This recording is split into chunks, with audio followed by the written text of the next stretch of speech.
Thank you very much, and welcome to TNT. And of course, it is that time of the year in which we will visit with some goblins and little creatures milling about the neighborhoods. With that in mind, it is our pleasure to introduce to you now TNT's very own Ghostbuster, Lord Alfred Hayes. How do you do? I really don't know how to answer that as a Ghostbuster, but I've seen a few ghosts in my time. We will not have any ghosts here on TNT, I don't believe, but no doubt we will have all kinds of excitement. Sergeant Slaughter to join us. Yes, and I'm looking forward especially to one of my favorite personalities, a new personality, Brutus Beefcake. Yes, I understand he's going to take it off. Yes. Interesting. Also, to join us, as a matter of fact, Baron Mikhail Cicluna, a name from the past and certainly one of the greats in the World Wrestling Federation. And Johnny Valiant, himself a fabulous wrestler, now the manager of one Brutus Beefcake. That should also be an outstanding guest. But right now, we'd like to take you to some videotape footage. Many of you have seen bits and pieces of. A very short piece to remind you of a most unusual occurrence in which Sergeant Slaughter allowed us to visit Camp Cobra. We'll take you now and revisit some of the action that we saw not long ago with the one and the only Sergeant Slaughter.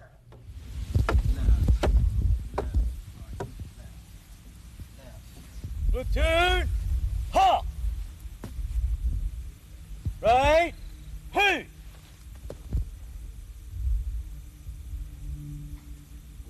Platoon, parade, hit! Very nice, squad leader. Good morning, gentlemen. Good morning! It's very nice to see you here this morning. I'm glad to see you all are here on time. I respect people that are on time. And you all know what you're here for, don't you?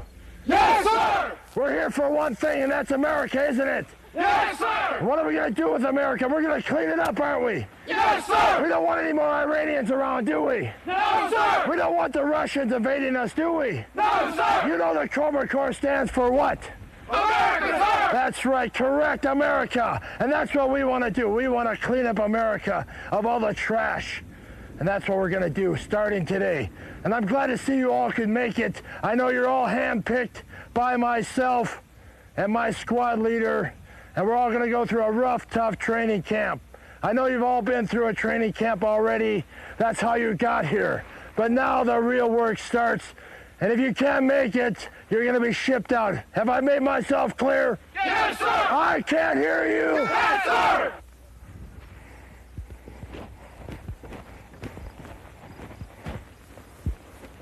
Platoon, head, hot! Very nice, squad leader, very nice. They look very good. What is your name, sir? Coon, sir! Coon, sir. Yes, sir! Why are you here, Coon? America, sir! Your name? Schnitzel, sir! Schnitzel. Sir! Where are you from, Schnitzel? New York, sir! You like America? Yes, sir! You love America? Yes, sir! You like Iran? No, sir! Okay, that's what I want to hear. You like Russia? No, sir! Your name, spit it out. Coon, sir! Coon? Yes, sir! What happened to your outfit, Coon? I don't know, sir! What happened to your shoes, Coon? Lost them, sir! What about your pants? Bad news, sir! Well, let's get this boy some pants. In fact, why don't you give me 20 push-ups while we're looking for your fatigues? Yes, sir! Get down and snap them out. Your name? Ranger, sir! I can't hear you. Ranger, sir! All right, that's what I like to hear, a guy with a big lung. The Russians say they're number one. Is that true? No, sir! Who's number one? America, sir! Who's the best platoon in the United States of America? Cobra, sir! All right, the Cobra Corps. Yes, sir! All right. 17, 18, Okay. 19, 20. Back in the rank and attention. Okay, squad leaders, show me what they can do. Yes, sir! Push up. Count 2, drop. Ready? Good. Up, hand. Up, hand. Up, hand. Up, hand. That, ladies and gentlemen, a review of an inside look of some of the actions of what many have termed as truly indeed America's greatest living hero today. With that in mind, we would like to introduce to you the one and indeed the only Sergeant Slaughter.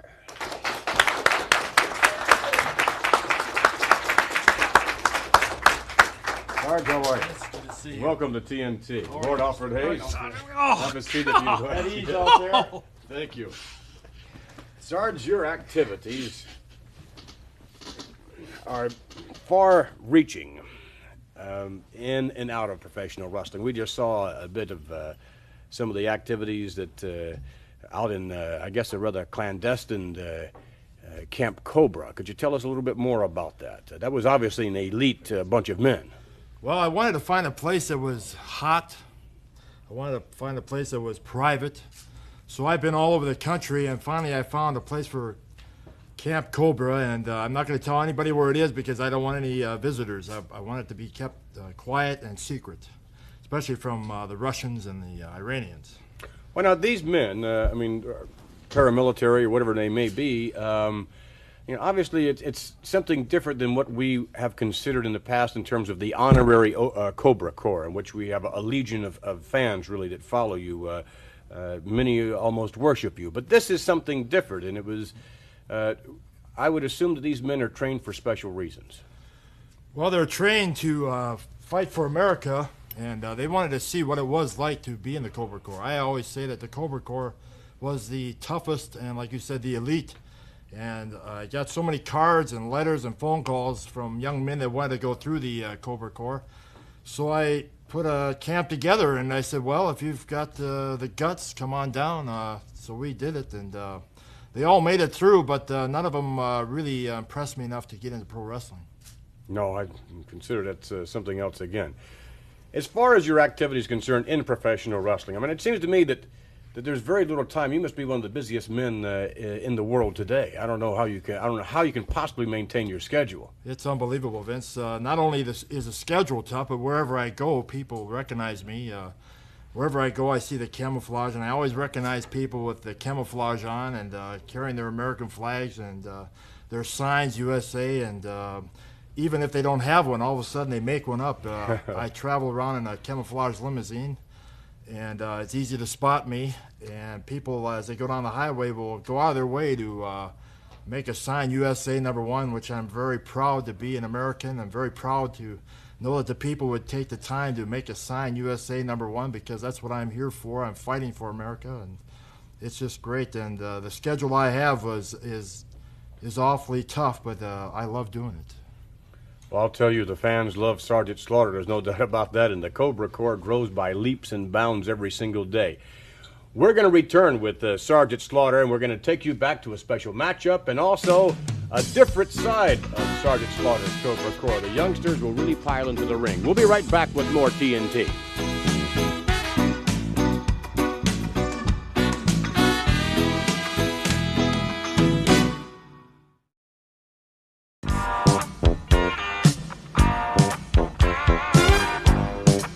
We're back, ladies and gentlemen, with Lord Alfred Hayes and, of course, Sergeant Slaughter here with us. And, Sarge, in a few minutes, we're going to be taking a look at one of your many, many matches in the World Wrestling Federation. And it seems to me that, if anything, the competition is getting tougher. You're telling me, everybody's looking to knock off a top performer, a top wrestler in professional wrestling today, especially in the World Wrestling Federation, where all the top wrestlers are today. And I'm one of the ones that they're trying to knock off. So I've got wrestlers from Johnny Rods all the way up to the Iron Sheik trying to take me out of the picture to get them some matches with Hulk Hogan, who's the champion. So to get to Hulk Hogan, they almost have to go through me, and it's a big challenge for me every time I get in the ring. It's like attempting to go through the Maginot line, I would think. Yes, well, by the time they get to Hogan, I think they're pretty well beat up. Sarge, there's the most unusual glasses you have on. Well, yes, these are glasses that were given to me by a little boy by the name of Johnny in Atlanta, Georgia, and his father was lost in the Vietnam War, and he gave me these in remembrance of his father.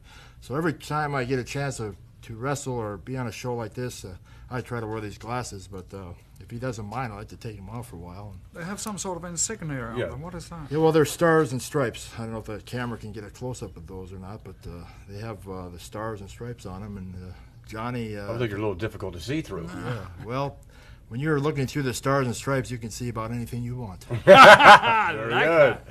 We'd like to take you to some footage now with Sergeant Slaughter in action. And As I said before, it's certainly no easy task for the Sarge anytime he steps into the ring, but one thing that he can count on almost always, and that is the fans will be behind him 1,000%. Let's take you now to ringside. Sergeant Slaughter in action. This contest is scheduled for one fall with a 10-minute time limit. In the ring at this time from Marion, Ohio, weighing 246 pounds, Charlie Fulton. And his opponent,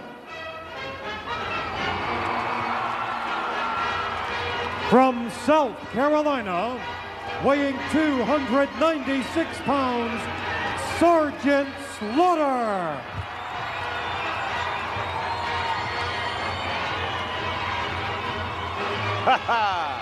There's a little lady from the Cobra Corps. Yes, indeed. You talk about your great American heroes. At the top of the list has to be this extraordinary athlete. Sergeant Slaughter.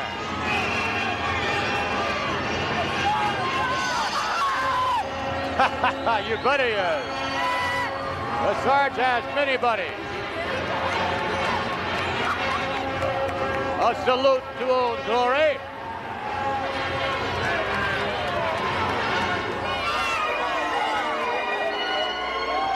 Sergeant Slaughter saying hello to so many of his fans about ringside. And a special hello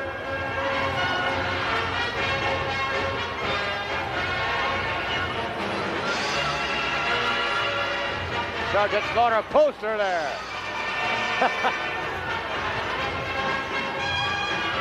That's quite a likeness, isn't it, Bruno?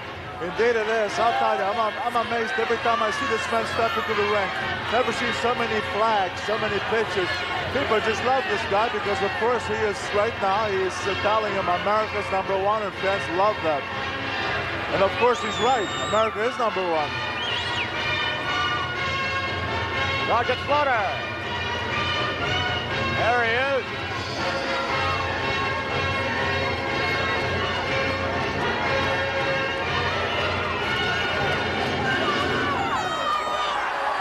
Sarge now ready to lock up with Charlie Fulton.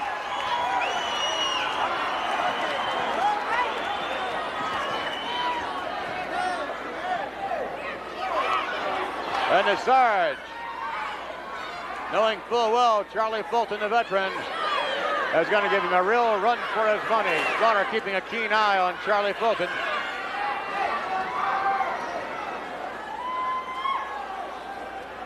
Jutting jaw of the former DI. He is something.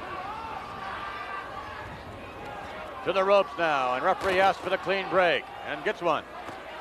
You don't always get one when you're in there with Sarge because he'll trade punches with anyone. And certainly quite the aggressor in his own right is Sergeant Slaughter.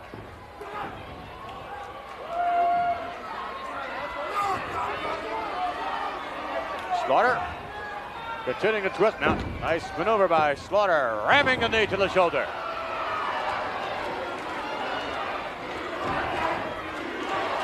Listen to these fans. USA, USA. Boy, there he is, the Sergeant. He saluted while he had his opponent. He just got caught with a shot right in the jaw, and that stunned him momentarily, followed with an elbow right in the back of the neck. A shot in the midsection, and right now Sergeant is in a little wee bit of trouble. But look at that. Slaughter trading blows with Charlie Fulton. Slaughter getting the best of Fulton on that last exchange. Fulton backpedaling a bit now.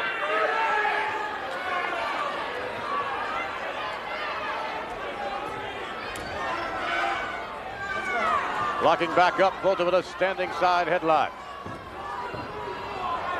Sarge shoves him to the corner, lifts the knee to the midsection, and whips him out. No, nice reversal. Whoa, my, Sarge hit the bull, look at that. Down to the canvas, Sergeant Slaughter. He went down like a ton of bricks. Charlie Fulton trying to set up the Sarge, to the rope now. Yeah, no, missing with the elbow. Slaughter with a cobra, with a cannon. Sergeant Slaughter now.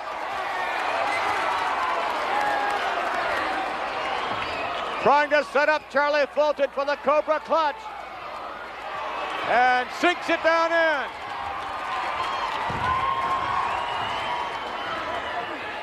Sarge seeking the hole deeper and deeper. The Cobra clutch on Charlie Fulton.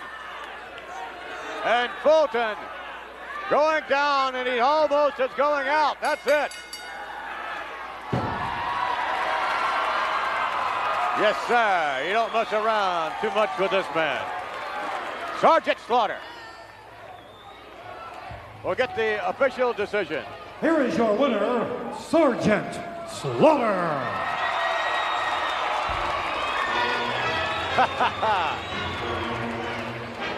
Oh, there's a little inductee, no doubt, in the Cobra Corps. There are many of them here. Sergeant Slaughter on the victory. All right, back with the Sarge now. And as we said before, there are many different aspects of the Cobra Corps, one honorary and one that we saw earlier at the beginning of the show, which is a very, very serious endeavor on the part of Sergeant Slaughter. But it's the honorary Cobra Corps that has legions and legions of fans, and young and old, male, female. It just grows by leaps and bounds, Sarge. It's unbelievable. You know, like you said, they come from the smallest to the oldest. I've had people 97 years old want to know how to join the Cobra Corps, and it's available to anybody out there, female, males. It doesn't matter to me. It's just great to have such a great following, and it helps you a lot when you're in the ring. I'm sure of that, and I don't know of anyone else in professional wrestling that has the kind of following that you have. Well, I don't think there's anybody in the whole world of sports that has a following that I do. It's not only in wrestling arenas, but it's all over the country. It's on the streets and the restaurants, clothing stores, wherever I go, people just mob me. It's unbelievable. You are a rather distinguished-looking individual. Well, it's hard to hide this jaw. Very difficult. Let's take you down to some more videotape footage of Sergeant Slaughter, and we'll take a little closer look at some of the younger members of the honorary Cobra Corps, some of the new inductees, perhaps. Let's go to the tape.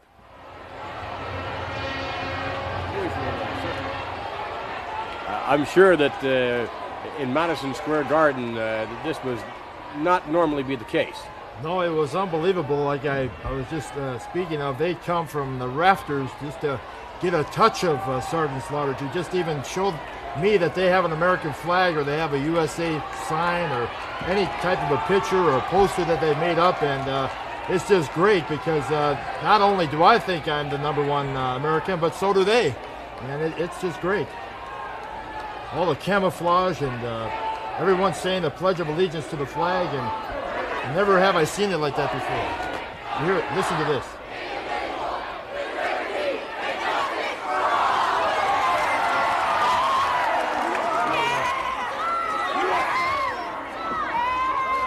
That's great. Well, Sarge, let me ask you, there are many individuals in professional wrestling that criticize your patriotism. It seems to me that there is no one individual, I would venture to say perhaps not even the President of the United States, that can bring out this overt patriotism, and people, no one, I don't think perhaps ever has been able to bring that kind of display, that kind of emotion to the surface, and no one's ever been able to do it quite like you, and there are many that criticize you for it in some fashion. Well, there are always a lot of critics no matter what you do. When I wrestled as the so-called mean, tough guy, I was the drill instructor, and everybody didn't like the way I wrestled. Well, I still went for America. And when I stood up for America, everybody got behind me. I showed them that I had a heart for America. And if I might be able to say this right now, is the election day is coming right around the corner. And I'd like everybody out there to go register. If they haven't already, register and make sure you vote. No matter who you vote for, at least get out and vote. Because be a proud American and back your country and keep it the free country it is. And that'd be great if everybody could get out and vote. Well, which leads to an obvious question. Sarge, I've seen a lot of banners that says, vote for Sergeant Slaughter. Yeah, well, people have asked me to run for President of the United States. Well, I guess that might be in the future, but right now I just want to clean up America of Iranians and Russian wrestlers. And, well, they're hot on your trail. There's no doubt of that. And sure what is. big monsters. But someday I'd like to meet the president, whoever it may be, and have a little chit-chat. Maybe I could be his vice president or something. Maybe sergeant at arms.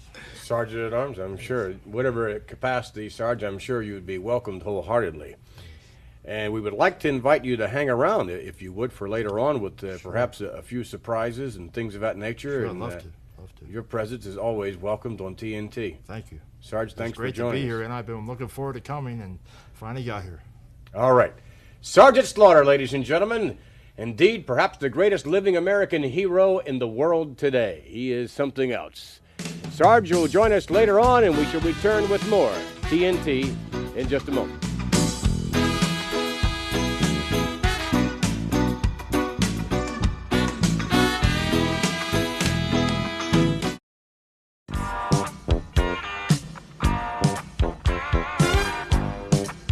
There have been many unusual individuals in professional wrestling, the World Wrestling Federation in particular.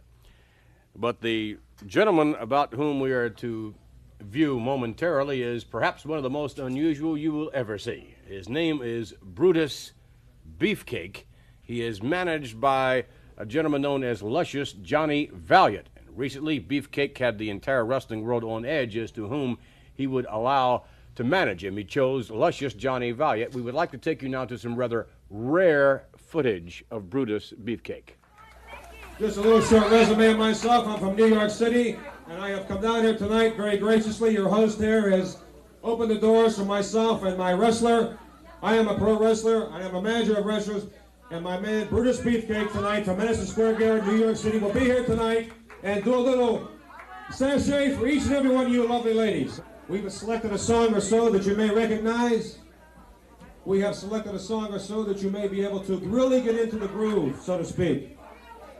So when you hear that music popping, I want you girls to really get with it. And I have brought my man, my main man, Mr. Brutus Beefcake. All right, let's really hear it for him. Come on.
That is probably one of the most bizarre things we have ever had here on TNT.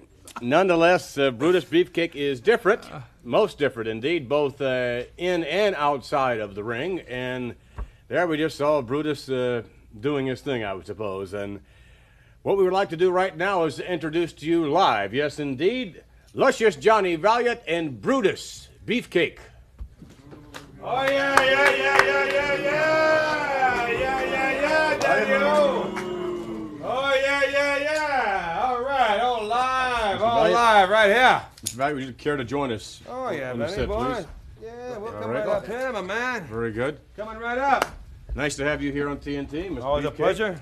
Mr. Valiant, have a seat if you would, Always a please. pleasure. Lord Alfred Hayes. Brutus, how are you? Look like a waiter. You all right, Al? Yeah, but I'm not bringing you any drinks. All righty, brother.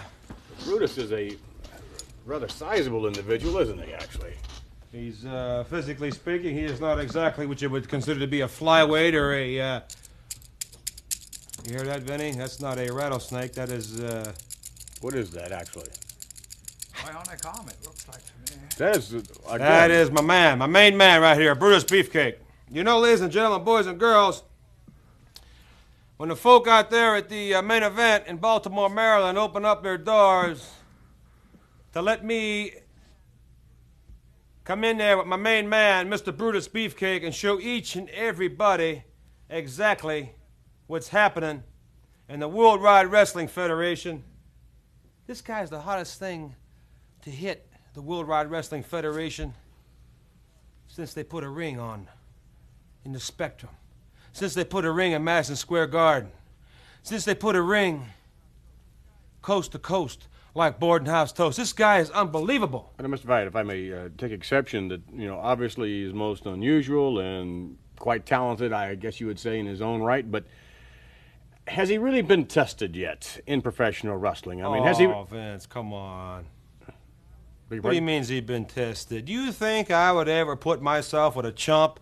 You think I'd ever put myself on the line, my track record on the line, and ever initiate myself as a human being in the World Wide Wrestling Federation, make my reappearance in the World Wide Wrestling Federation with some chump?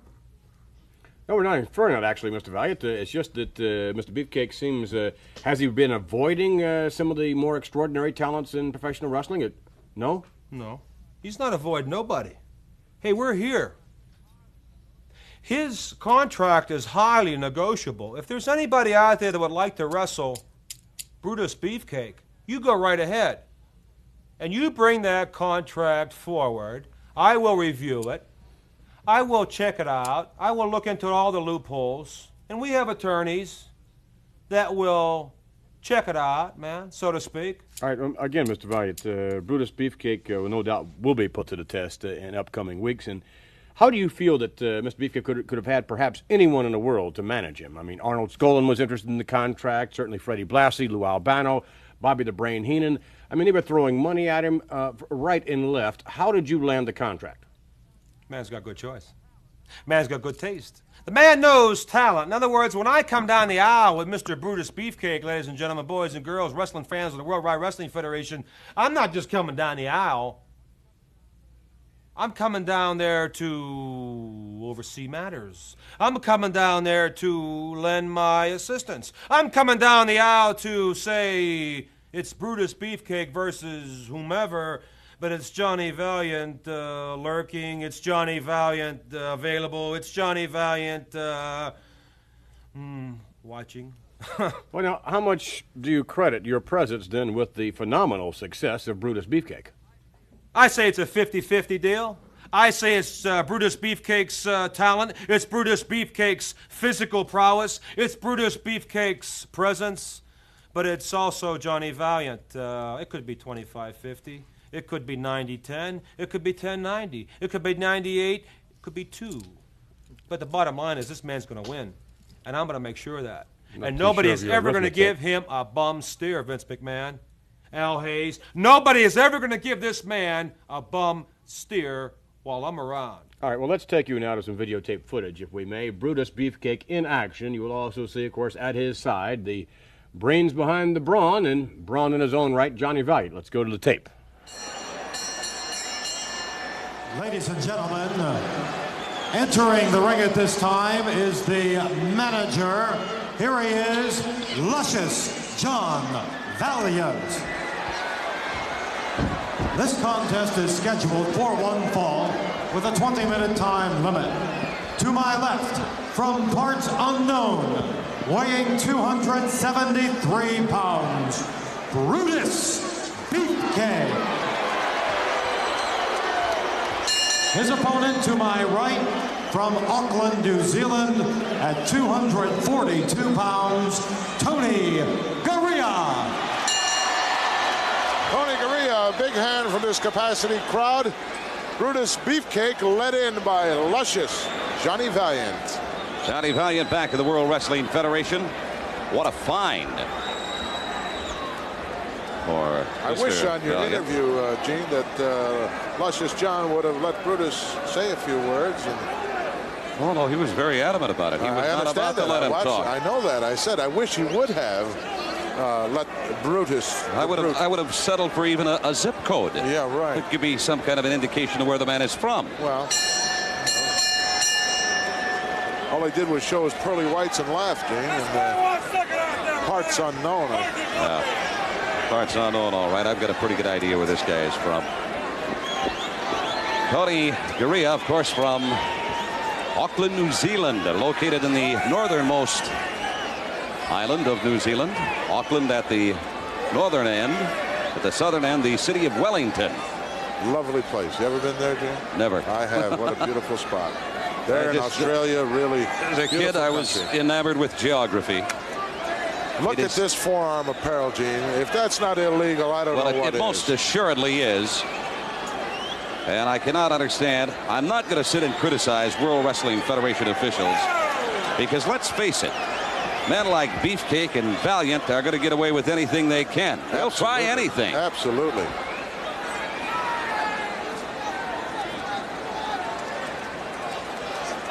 Few last-minute instructions here from the Luscious one. Well, I've got to get my sunglasses back out. It's kind of bright, isn't it, Gene? Put them away after the airline trip earlier today. It is a little bright in here. Ooh. Strut your stuff. Well, that's good. I'm impressed. Yes. Nice move on the rope. It's all right to strut around like that, Gene. You better be able to wrestle, though. Luscious John still out here at ringside. Now this could become somewhat frustrating to Mr. Garea. Tony likes to get in there and get to it. Tony very quick. Boy, he looks good. You're overhearing some of the comments of Luscious Johnny Valiant. Brutus now. Backstep now. Look at that. We gave him a shot with that forearm right across the face. Beefcake unloading with heavy artillery on Tony Garea. Front face lock here. Obvious chokehold. He tried to conceal those blows, too, by utilizing the left hand. Brutus on a reversal. Hard into the turnbuckle, and Tony Garea comes alive. Downstairs. Now to the upper torso. Takes him over with a side mare. Tony Garea in control. We have got action. And a mouth is running off right now. The Luscious one looking a little concerned, and rightly so, as Tony Garea takes control of this match. Well, he should be concerned. Johnny Valiant certainly, I don't think, anticipated this. Off Nice shoulder. block by Tony. Oh, look at this move. Beautifully done. Headlock. Oh, Garea is on a roll. Excuse the play on words. Garea's on a roll. I love it. Johnny Valiant just made a remark saying he's a little concerned about the referee. You better be concerned about Tony Garea. Garea, outstanding reputation here in the World Wrestling Federation, as well as an outstanding record. He should be concerned about his tailor. Brutus now making his way back to his feet. Johnny Valiant, a very generous man, always the first to pick up a tab. He likes the nightlife. I understand he has very deep pockets, short arm. Gurria, nice shoulder block off the ropes once more. Beefcake down. Went for the backdrop. Another leapfrog. Wait a minute. High cross body. Referee right there. What did he wait for? A little slow at getting down for the count. Referee was right there, and he hesitated on dropping down and give that count. Whoop, shoulder roll. Beefcake counters with head scissors to Tony Gurria. Gurria right on top of the ropes. Knowing Tony, I would suspect that he's going to make an attempt to get over to those ropes and get the hold legally broken.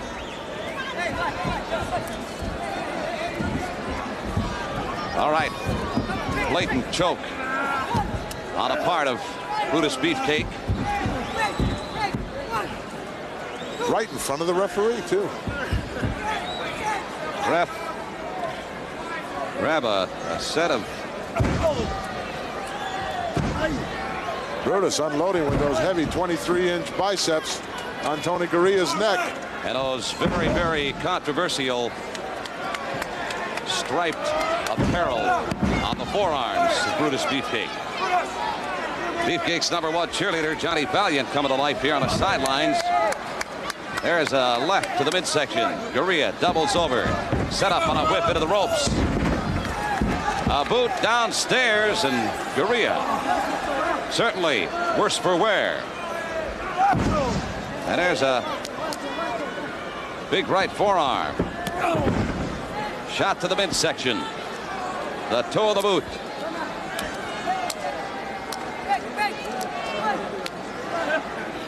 Gurria being wound up now by Brutus.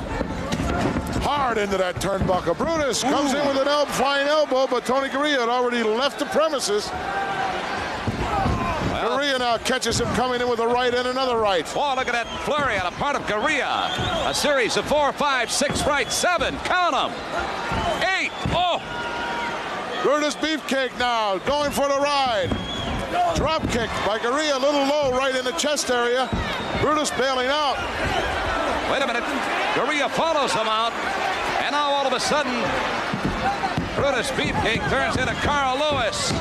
What is this? Tony going to roll him up here in a small package. 1, 2, ref, come on. No, he didn't get him. Gurria off the ropes again. Over the top, and now, wow, what a knee. Did you see that? A knee right to the side of the head of Tony Gurria. He's going to get him. He got him. Very impressive victory. Very impressive victory, Mr. Valiant, Mr. Beefcake. I'm sure you were very proud of that victory over Tony Gurria. Very proud. Beg your pardon? Very proud.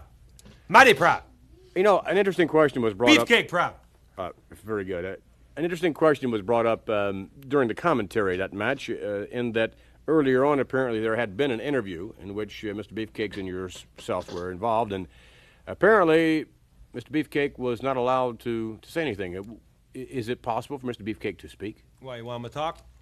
You want to hear him? Sure, why not? How much money you got?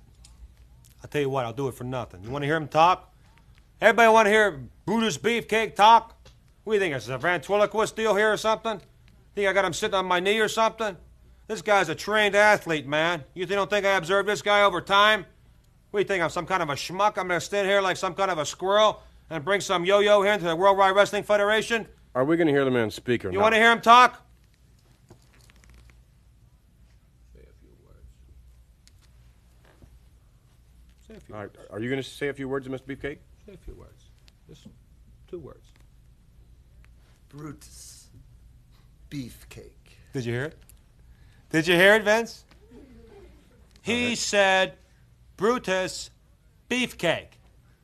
And Brutus Beefcake is the only 2 words World Wide Wrestling Federation fans only should know, only should memorize, only should get behind. Ladies and gentlemen, World Wide Wrestling Federation fans, Brutus Beefcake. All together now, Brutus Beefcake, because they are the only words of significance. They are the only words that you really should know, because this man's going to rewrite the annals of pro wrestling. Mr. Valiant, we'd like to thank you very much for joining us. Oh, that's okay. And we would like for you to perhaps hang around a little bit and for maybe some more TNT. Mr. Beefcake, thank you very much for joining us. Most unusual talent, Brutus Beefcake, managed by luscious Johnny Valiant. We shall return with more TNT.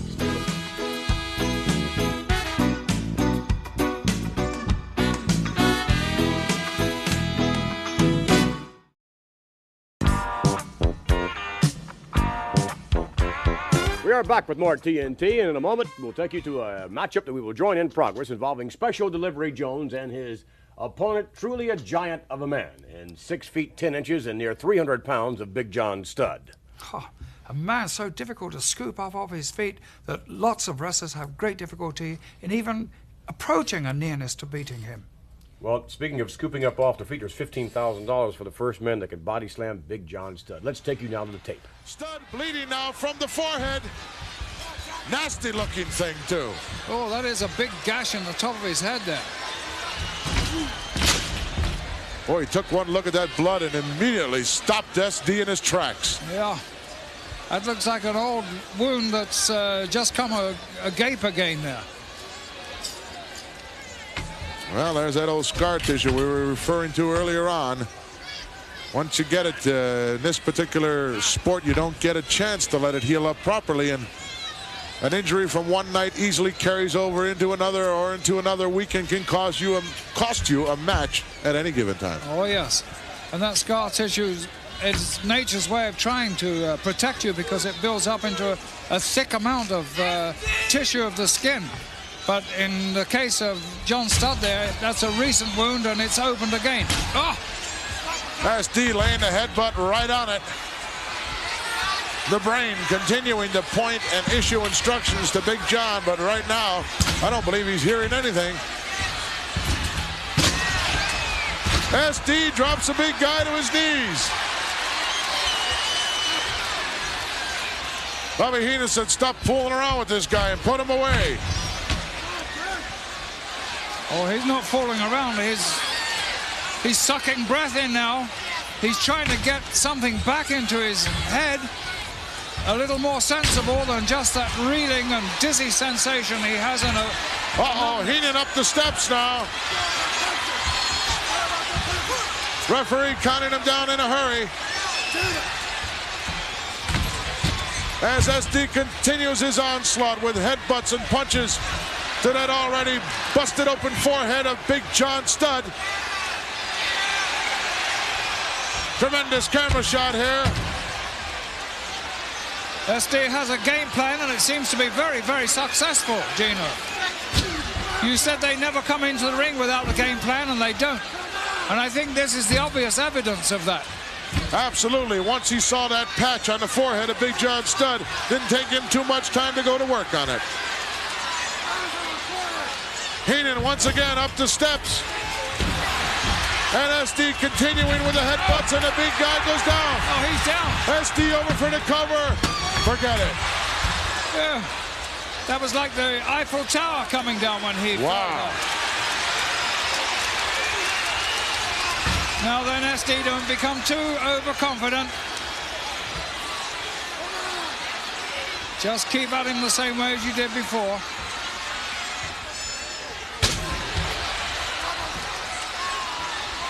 Big John Studd reeling. Oh, he's going for the slam again. No, but he reached the ropes. There's Heenan, boy, who has some anxious moments here. Sidetracked again by the thought of $15,000, and now he's paying the price. SD outside. He made just an unfortunate error there, just one tiny error of judgment in thinking he had Studd where he could slam him for $15,000, and Studd is bleeding profusely from the forehead, and it's just a shame that had to happen then. Bobby the Brain Heenan laying a bad mouth on SD Jones, as only he can do it. SD's got to get back inside the ring. Doesn't want to get counted out here. No, he's been hurt with that heavy knee that Studd gave him when he attempted to slam him there at the end.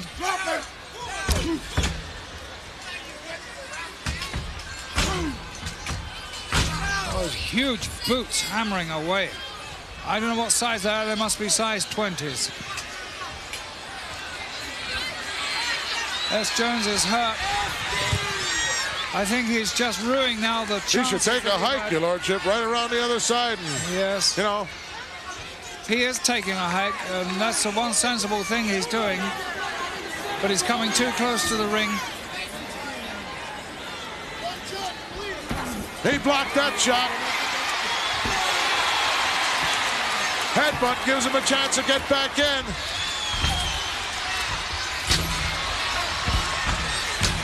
Those headbutts really don't have the sting they usually have. Wow, he got caught there.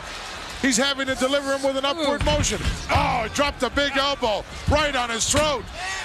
It's all over. Oh, that huge arm. That massive, great tree trunk of a arm did all the damage there. Poor SD had to deliver those headbutts in an upward motion. Big John Studd bleeding profusely from the head. Let's go back in time if we can. And take a look at what constituted the beginning of the end here for Special Delivery Jones. There he hits him with a pretty good headbutt, but once again it's an upward motion instead of a downward motion. Yeah. Lays another one on him. Now SD going to the ropes. Maybe for a big one, but wow, did he catch that forearm right to the side of the chin and neck area, and his ear must be ringing now. Now look at this elbow crunch right on the chest and throat area, knocking the wind out of him. An easy 3 count. Let's go back up to the ring.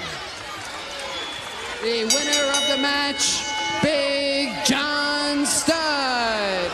That's John Studd, that giant. This was a tune-up for you, Hogan. I didn't even break a sweat tonight. Big John Studd issuing the challenge. You know, it looks like the $15,000 we have invested is going to draw a little interest because nobody's slamming this man. You want to try him, pal? You go ahead and try him. How about you, Monsoon? Bobby the Brain. How about all you ham and eggers? There's not a man walking the street that can do it to Big John Studd. That's an awful lot of money, and I'm sure he's going to have some takers, Big John Studd.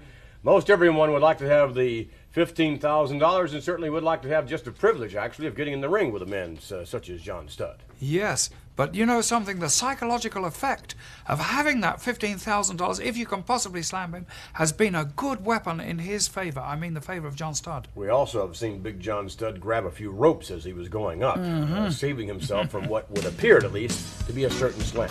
We'll be back, ladies and gentlemen, with a little advice for the lovelorn.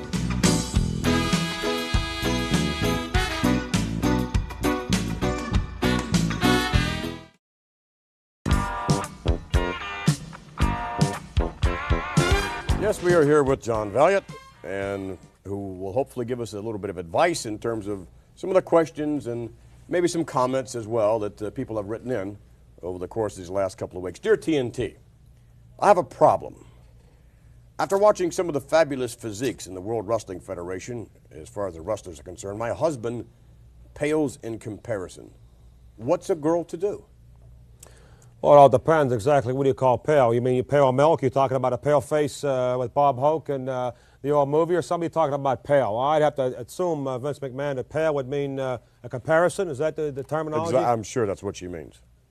Well, then I would say that consider yourself very lucky. I mean, if your old man looked like a question mark or looked like a, like a pear or something like that, I would see no reason why you'd have a reason to call in here to this segment of TNT. Why don't you just be satisfied, mind your own business, quit looking over this guy's shoulder and that guy's shoulder, worrying about the guy cutting the grass, worrying about the guy hitchhiking on the turnpike and stuff like that. The grass is not always greener. Exactly. Right. Next question. Bottom line. Dear TNT, my wife and I emulate some of the wrestlers that we see on TNT, such as the Executioner, Mil Mascaras, and the Spoiler. Recently, I even put a mask on my wife, and I must say it really improved things. I would suggest that perhaps you read this to your viewers, and perhaps it should help some of them as well. What's your response to that? Well, you talk about a mask, this and that. Maybe you're talking about somebody that unfortunately went through a serious burn. Maybe somebody had a tremendous acne situation where they feel the only way out of the life is through a through a mask. I don't think that's what you mean. This gentleman means here at all. She's referring to her husband, or her referring to the wife? He is referring to the wife. Oh, well, I don't blame you, because I've had several situations myself like that. There's nothing wrong with that. There's nothing wrong with a woman that wears a mask. All right, next question. Some of my best friends out there wear masks. All right, next one. Dear TNT, right. I'm different. Female, very attractive, wealthy, right. and very much into ugly men. Are there any World Wrestling Federation wrestlers that would fit the bill? If so, could you make an introduction? Yeah, there's a lot of men that are ugly. Hulk Hogan's filthy ugly. There's no doubt about that. What? Oh, Hulk Hogan's he's not exactly a Robert Redford or Brutus Beefcake type. There's no way. What about Brutus Beefcake? How would he, on a scale of 1 to 10, what would Brutus be in your 15, 20, maybe something like that. Because there's no way to measure a guy like that. Brutus Beefcake, there's no way to characterize a man like that. The guy is leaps and bounds. There's no way there's been nobody like Brutus Beefcake. That's a simple situation. So in other words, if you would say to me, Johnny Valiant, quite candidly, on a scale of 1 to 10, how is Brutus Beefcake? I say 15, 20, maybe 35. Well, who would you suggest, really, other than Hulk? I mean, this lady... That's ugly, you mean? It's into ugly men, and... Tito Santana, he's filthy ugly. Somebody like Junkyard Dog, Sergeant Slaughter, they're stone ugly. In fact, I heard Junkyard Stone ugly? Right. I heard he wrote a to a Lonely Hearts Club, and they wrote back and they said, hey, we're not that lonely. That's what I heard now. All right, next one, if you don't mind. Dear TNT, I have a fantasy. I have seen many different kinds of matches in the World Wrestling Federation, but my favorite fantasy is being involved in a 16 to 20 man battle royal. Do you think I'm unusual? First, I'd have to say, what kind of a group plan do you have? Do you have open-end policy? Do you have a group coverage? Do you have a type of deal, a double indemnity? Do you have a disability clause in your contract? In other words, anybody would want to encounter a 16 to 20 man battle royal, even a 10 man battle royal, they have to have kind of a death wish type situation, Vince. I mean, that's a situation where somebody's, number one, sick, number one, they're into pain, number one, they're not into longevity, number one, they have no loved ones or somebody they're waiting for them at the end of the shower. I don't think that's what they mean when they say involved in a battle royal. I don't think that they really want to be physically involved in the over-the-top rope portion of the battle royal. I don't think that's what they had in mind. What did they have in mind? They want to partake of it, or they want to see it, or they want to watch it, or what they want to do. I mean, clarify yourself. I cannot speak for this person. I would assume that this person would, in some fashion, fantasizes about being in the ring with 16 to 20 men in some sort of their own concoction of a battle royal. That's what I'm saying. Anybody that want to partake, that's like jumping into the Battle of the Bulge. That's like jumping into Iwo Jima. That's like jumping into Pearl Harbor. That's like jumping into the middle of the Super Bowl, you know what I mean? With no pads, with no helmet, with no cleats, with no game plan, with no nothing. Anybody would jump into a battle royal with 16 men, 12 men. You're sick. That's why I say Brutus Beefcake. We thank you. We thank you very much. You don't have to thank me. I just took the time. We'll return in a moment. It's a tremendous show.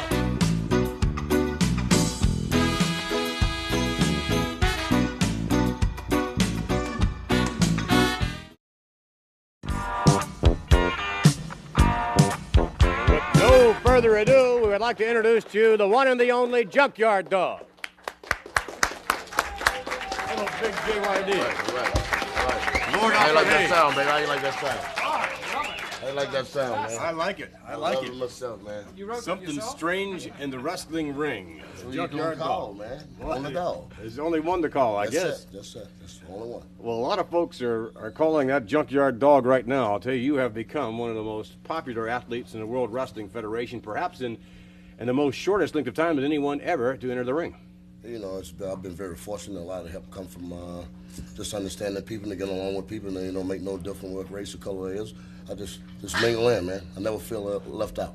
No, I wouldn't think you feel left out in anything, as a matter of fact. At 280 pounds? I'm pushing pretty close to 293. 293? Give or take a pound or two. Well, now, there's a reason behind that, I understand, that notwithstanding your vigorous training regimen, but the intake in terms of what you eat is somewhat different than that of most other wrestlers. You see, a lot of guys go on somebody call a high protein diet, and I look at a lot of guys. When I come out of high school, I was the second largest athlete ever come out of the state of North Carolina. Out of high school, I weighed 280 some pounds, and I grew up in stuff like cornbread, black eyed peas, collard greens, kidney yams, ham hocks, you name it. I ate it. Pork salad. So, people that probably don't know what I'm talking about. There are a lot of people that do. Well, now, it obviously agreed with you. Oh, man, you know, studied that. And then you got stuff like people in New York might call it wrinkle steaks, but... Wrinkle steak? Now, what is wrinkle steaks? That's nothing that England would import it. Oh, man, they got wrinkle steaks in England. I know in my neighborhood, we call them chitlin. Hog chitlin. What are those? Wrinkle steaks. In New York, you might go to a restaurant and have a big stand that says wrinkle steak. But it's chitlin. I still don't understand. Oh, we'll taste it. We'll taste it. I'll let you Chickens, taste it. did you say? No, not chitlins. It's close to, well, it's from the same yard as chickens, I guess, maybe. Not even the same yard. No. You're talking about pork and poultry. Right, but I mean, generally it would be around the barnyard. Oh, yeah. You know, type we of... dance around out there. Sometimes around November, December, then pop goes the weasel. Pop goes the weasel. Well, now, JYD, you've brought a little something for us, have you not? Oh, yeah, I got some nice ladies in from a place called the Yellow Bow here in town, and they walked around. Hey, I feel it. My intestines ringing a bell. Well, what about the possibility of tasting some of these morsels you brought along with you? I never thought we would get to that part. My stomach making an awfully funny noise. Well, how about let's go over and take a look, right? Oh, let's go, guys. All right, JYD brought along Alfred's going to... Alfred, yes, my goodness. It smells so good, I can't resist it. Well, I don't know about that. Wait till I taste it. Well, now, over here... After you, go ahead. Now, after you, Alfred. Someone get the crane to help Alfred down, please. Very good. All right. Very good. Now, this is... Give my microphone here. This is Benice and Eva. All right. Now, JYD, you were talking before, this is what you grew up on, right? This kind of food. That's it, man.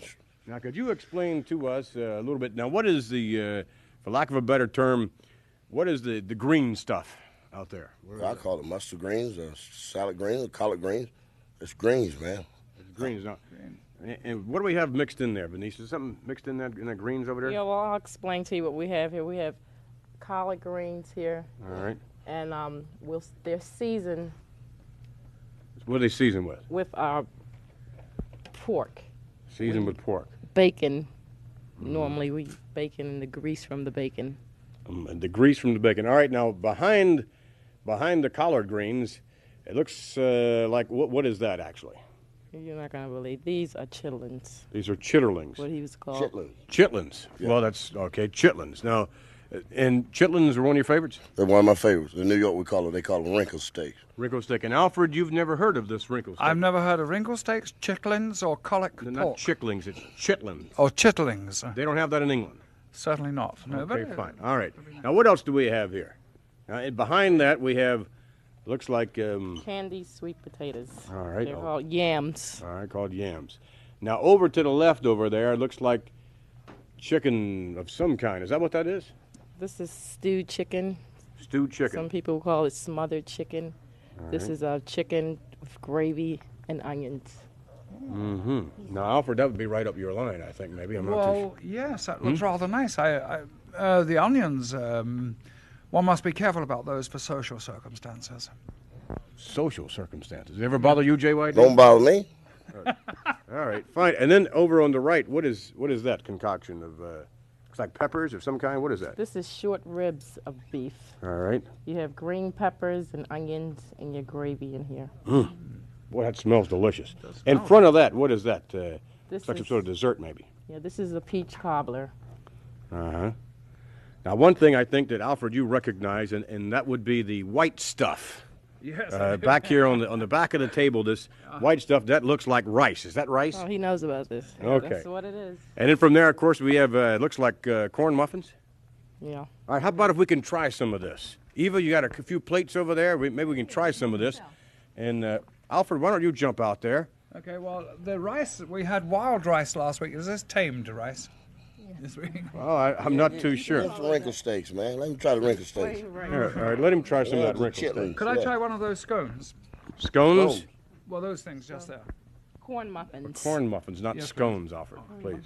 Cornbread. But why don't you go for the wrinkle steak? Wrinkle steaks, yeah. Wrinkle steak. Why don't you let him Big have some of shot, that? wrinkle steaks. That's it. All right. Let's get some of that good stuff up in there now. All right. Now, that get a lot of juice on that. Too much, man. Save me a lot. Save it all. I'm just going to let him try. Okay. Our dog, Alfred, why don't you try that to see if you like that first of all? I always test these. Put some hot stuff on. Put some hot sauce on it. It looks better than that. Wait a minute. We're not finished with it yet. We're not quite finished with it. Let me. Something else The about hot on this? This should be. Let me see if it. How does it smell hot to you? What is it? Does it Is smell that, hot? Yeah, man. That's not ketchup? too hot, is it? Tomato sauce?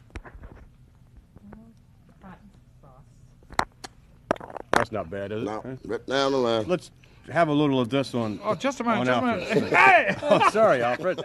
That's a little. Well, it's a nasty little thing to get out of there, isn't it? Huh? Don't you think that's plenty? Yeah, Right, well. yeah, you load them up there, and they'll be on fire. Okay, now let's see, Alfred. What did? Well, I'll take a small piece just here. There. We're That's quiet all now nice. on the 18th greenies, Alfred. Go ahead.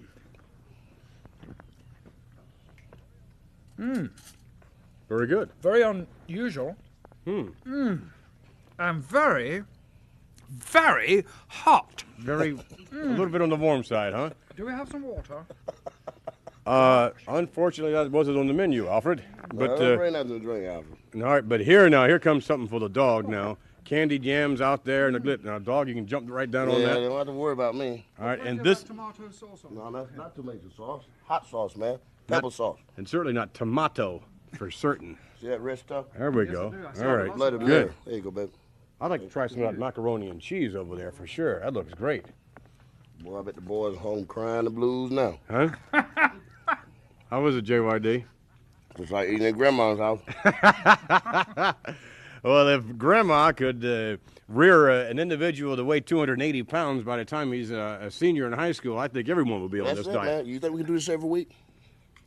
Well, let me ask you, do you think now, when you were younger, I mean, this is what you grew up on, this kind of nutrition, and it obviously agreed with you. Do you think that there's any hope for Alfred? What if he started now on this nutrition? Oh, man, it make you feel like a new man in the morning.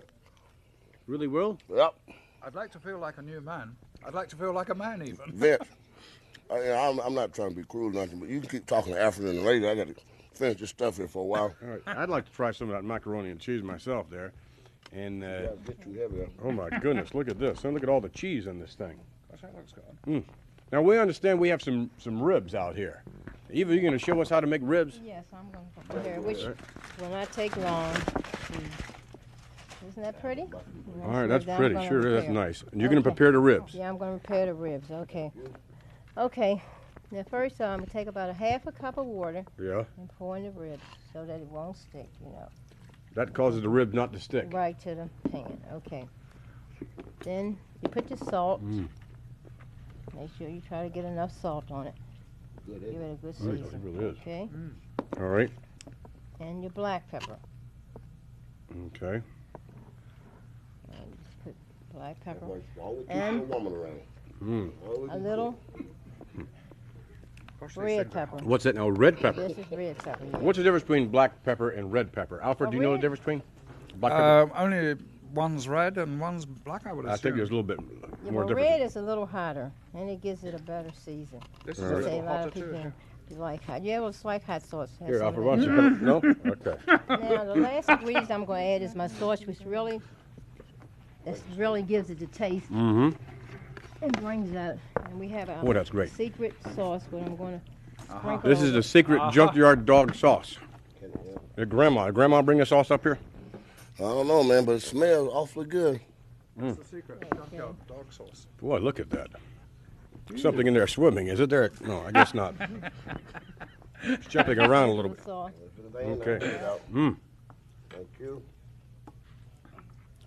And you, Hot Okay, sauce make sure there. you do this is the secret of the sauce. This what gives it the taste. You gotta keep It's it the red. that would sauce. definitely give it a taste for sure. Okay. And you put this in the oven, do you? You put this in the oven. Okay. And then what happens? And then when it comes out, it's brown and golden and ready to eat. It is. Yes. Now, Alfred, we'll have some of that hopefully when we come back, and we would like for Alfred to sample, if possible, some of the ribs. I think you'll get off on the ribs, Alfred. If there's some ice water as well, because my mouth at the moment is on fire.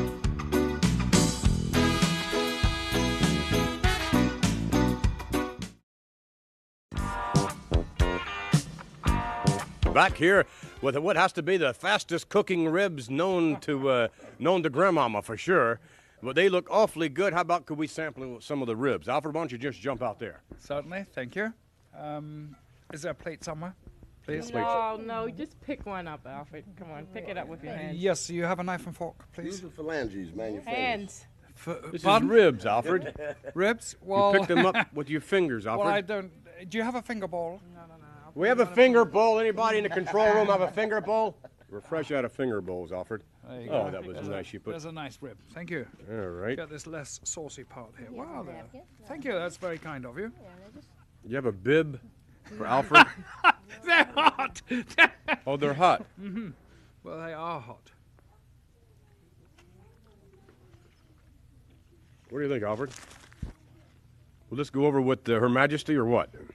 Quite honestly, I think they would go over with anybody. They're rather delicious. Mm-hmm. Now I can understand why You're over there he's salivating, JYD. Jump in there. Let me have some. All right, just jump right in there and grab one of those. Get the phalanges on them. Yes, sir. Now look at all that. Now I'll have to try one of these myself. They are relatively warm. Naturally, I'd get the biggest piece out there. All right. The brown stuff is nice, too. That is great, isn't it? Like being at home. Can we do this every week? No wonder you were 280 pounds when you were a senior in high school. I'm telling you, man. You need to eat this stuff. It's good for you. I'm wondering what it's going to do for Alfred. Hopefully we'll find out later on. Right now, let's take you to indeed a dog fight. The junkyard dog fight. Let's go to the tape. Once again at ringside, this is Jack Reynolds along with Angelo Mosca. Angelo, should be a great match here. It should be. All the dancing stopping, and now we're going to start some wrestling. Paul Vachon, the crafty veteran, against the junkyard dog. Junkyard Dog's got a great background, too. Also, as a professional football player, played with the Green Bay Packers. Paul Vachon weighing in at 295 pounds this week.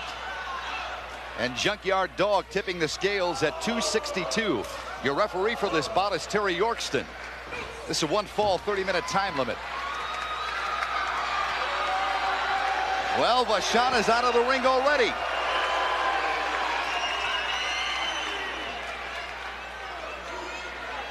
There's a good shot of the Junkyard Dog right now, waiting for Vachon to get back into the ring. Angelo Paul Vachon is, as I have mentioned at the offset of this bout, a crafty veteran. He sure is a crafty veteran, and you saw what happened earlier in the situation. But Junkyard Dog can hold his own against the veterans as well as the rookies, because he's an athlete, as you can see. Look at the powerful shoulders on this man, Jack. Well, I tell you, that Junkyard Dog is really put together. Little hair pull in there, raking the eyes. In fact, there he goes, raking the back right now. I don't think you want to get a dog too mad in this situation. Not at all. Junkyard Dog reeling right now. There's a tremendous open hand fist to the sternum area of Junkyard Dog. Vachon going to work right now. Now that's uncalled for, Angelo. Well, sometimes you have to resort to all methods when you see you can't handle a situation. I know you might not agree, Jack, but I've done situations to get myself out of those. All right, coming back right now, the Junkyard Dog. Now he's raking at Paul Vachon. What's fair for the goose is fair for the gander. Oh, biting the ear of Paul Vachon. Vachon in pain, and he wants out. He's out of the ring right now. I think Junkyard Dog was having a little taste of Alpo. Vachon coming back into the ring right now as referee Terry Yorkston does his count. And the Junkyard Dog goes to work again on Vachon. A whip into the ring. Look at this body slam. Holding him up there. Look at that. Oh, the big thump. That's it.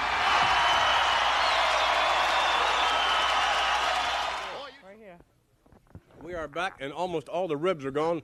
And JYD, you're smacking those lips. I'm telling you, man, I bet I weigh 300 pounds now.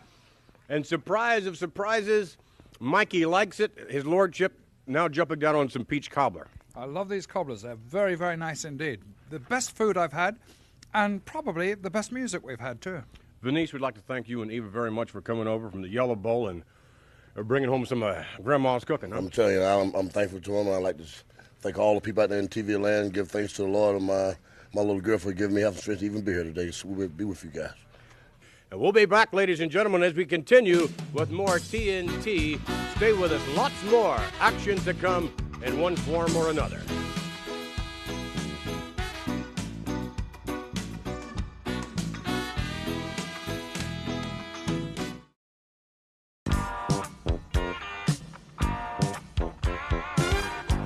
Right now, we'd like to introduce to you a former co-holder of the Tag Team Championship in the World Wrestling Federation, Baron Mikkel Cicluna. Baron, oh my goodness. Hello, Vince. Nice seeing you. Good to see you, Baron. You know Lord Alfred Hayes, one of your this counterparts. guy? What do you got here? Who's this guy? Yes. Well, see you last. Have a seat, Pleasure. Baron. A long time ago. Pleasure to be here. Well, now, Baron, when you were wrestling, you and be it individually or as a tag team, and normally, of course, your partner was King Curtis Iakea, who was lounging somewhere, all 300 and some odd pounds of him on the beaches over in Hawaii. But in any event, you fellows were definitely the aggressors. There's no doubt about that. Would you agree with that? Yes, we were very active. We were very good. We worked real good together. Well, now, yes, indeed, I'm sure you did. But what I'm saying is that you were overly aggressive to many. They really thought you were overly aggressive and actually, from time to time, would bend the rules, if not break them. Would you agree with that? No, we never break the rules. We were just tough and rough, and we take all comers. All right, well, what we'd like to do is to take you back to some videotape footage. We'll see Baron Mikkel Cicluna, King Curtis Iakea in a tag team match against the Chief Jay Strongbow, a young Jay Strongbow, and Sonny King. All right, now here, Baron, that's King Curtis in there, and Jay Strongbow. And Strongbow and Sonny King had really been going to town in the World Wrestling Federation, but certainly were much smaller than you and the Big King. Yes, they were. They were very lots more than us, Vince. And I guess you would say probably not as tough. Would you say that? Well, I wouldn't say no. They weren't too tough. They weren't too tough. Like you can see, King Curtis is very. Look at him. He's very active. All right, now here, yes, he's active, but then again, so are you. I mean, you both are working on the trapezius area of Jay Strongbow double teaming. Now, I would think this would be considered breaking the rules, wouldn't you say? Well, no, I don't think that's breaking the rules at all. That's the way the match is going. That's the way we went for it. Well, now here, you continuing the hold that you both had earlier. Now, what do you weigh right around now? Well, I weighed there 277. 277? Yes, sir. And Curtis was around, well, 300. Over 300. We'll just say over 300, huh? Right, Al? Yes, exactly. When you said you weren't breaking the rules, you were certainly taking advantage of them. Well, yeah, we're taking advantage, but we're not breaking the rules, Al. Look at that. Is they breaking the rules over there? Well, now there, Sonny King came in. There you go. Well, I guess maybe I see your point. That's exactly what I'm talking about, Vince. What sort of magic do you think you and King Curtis had as tag team champions? Well, we always agree with each other. Whenever an argument, whatever he done, I say, okay, you're doing great. Whatever I done, he says, okay, Baron, you're doing great, and all that. And we always agree, and we always stand in just right. Well, here, that King Curtis coming in to help out a little bit, I think, and actually, you see Jay Strongbow over incapacitated, headbutt there, and you and King Curtis, what is going on here? Nothing that you see, Vince. It would appear to me that you really helped out King Curtis there, and well, you know, I help. I used to help out quite a bit, yes. Well, now, Baron, what do you do for yourself now? It seems to me that you are in peak condition as we look at you now. Yes, I'll tell you what I do right now, Vince. You know this guy, Davey Johannan. Me and him will go to the gym. Yes. We push weight first, then 2 times a week we put the mat on the floor. Right. And we go at it. Okay. We'll wrestle, and we'll wrestle. And sometimes we get mad at each other because you say, how can you do this to me? You caught me by surprise, and we have an argument. That is why people say, why 2 guys get mad at each other in the ring? Well, naturally, because when you just do something, you do something to other guy, that's just gonna get mad. Mm-hmm. Like I was in Kansas City one time. Yeah, and what happened? I was there, and I was wrestling a guy, and here I go, and I went, boom, boom, boom. And all of a sudden, this guy, he drop kicked me, grabbed me, body slammed me, up to the suplex. I said to myself, uh-oh, wait a minute. Out I go, out the ring I go. Who was the guy? Guess who? You're looking at it. You're kidding me. Put him Lord on, Alfred Hayes? You're looking Oh, at it. my Right God. over there. Kansas City Do you Clap. remember that, Lord Hayes? I think you colored it a little bit and made it sound nice. That was very, very gallant of Do you remember it all, don't you? Tell Yes, me. I do remember. Yeah, I'm absolutely. sure right. you, and I'm sure you remember your match with Lord Alfred Hayes vividly. The Potato Farmer. All right, ladies and gentlemen, we'll be back as we continue with more Tuesday Night Titans.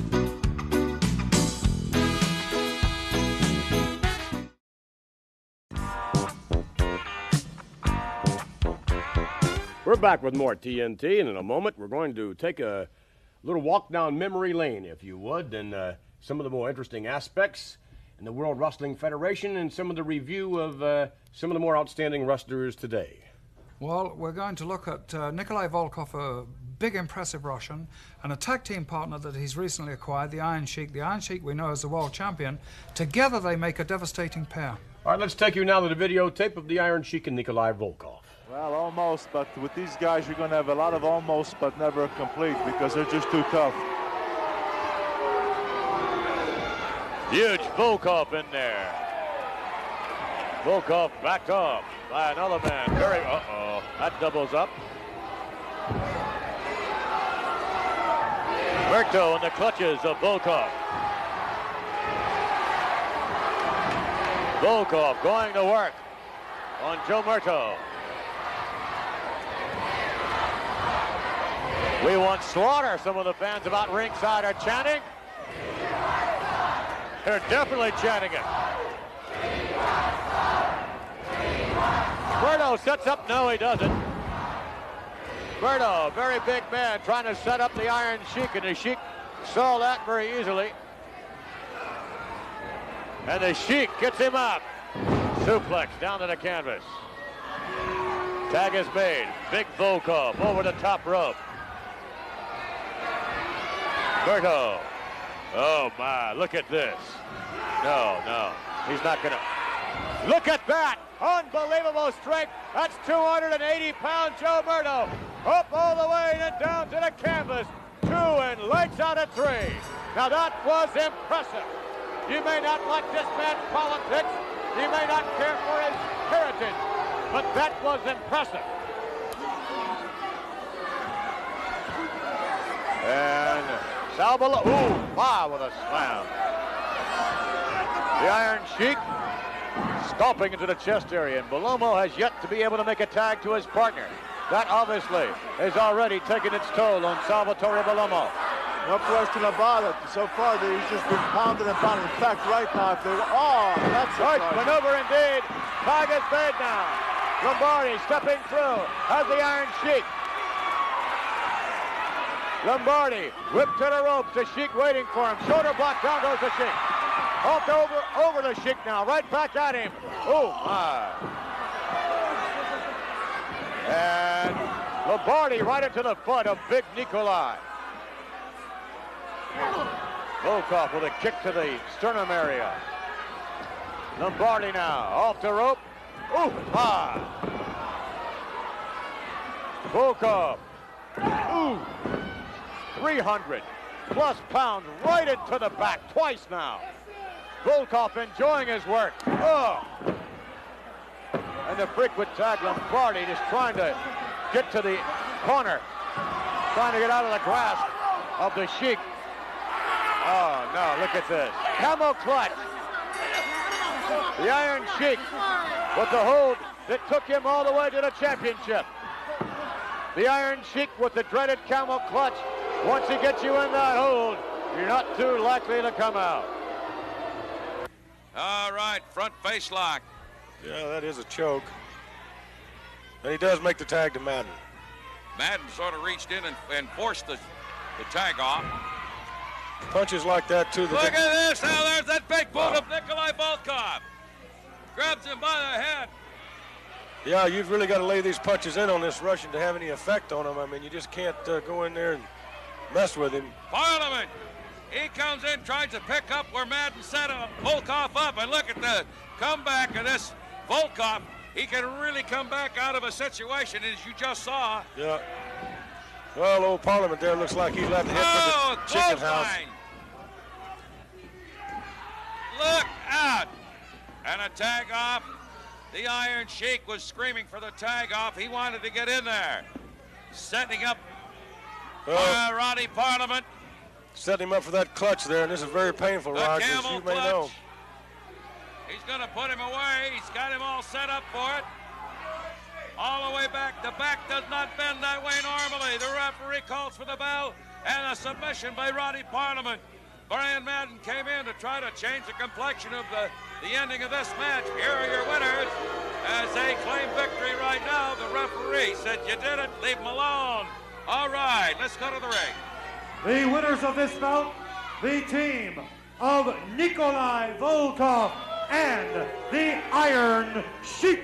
Yes, I'm sure we'll be seeing quite a bit more of that tag team combination and quite a bit more of those two individually. They both are on a real tear as of late. They're both aggressive, and I must say, looking at those cuttings there, the Russian was really, really aggressive, and I think that the Sheik is back to World Championship form.